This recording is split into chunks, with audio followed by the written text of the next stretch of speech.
সাবেক প্রধানমন্ত্রী শেখ হাসিনার নির্দেশে ২০২৪ সালের জুলাই মাসের গণ অভ্যুত্থানের সময় সারা দেশে ইন্টারনেট বন্ধ করা হয়েছিল বলে স্বীকার করেছেন সাবেক ডাক, টেলিযোগাযোগ ও তথ্য প্রযুক্তি প্রতিমন্ত্রী জুনায়েদ আহমেদ পলক।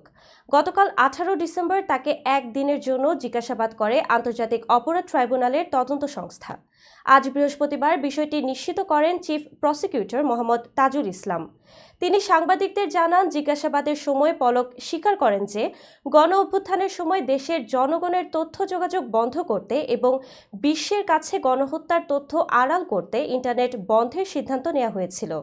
তদন্ত সংস্থার কর্মকর্তাদের মতে, পলক পূর্বে দাবি করেছিলেন যে ডেটা সেন্টারে অগ্নিকাণ্ড এবং সাবমেরিন কেবলের তার ক্ষতিগ্রস্ত হওয়ায় ইন্টারনেট বন্ধ হয়েছিল।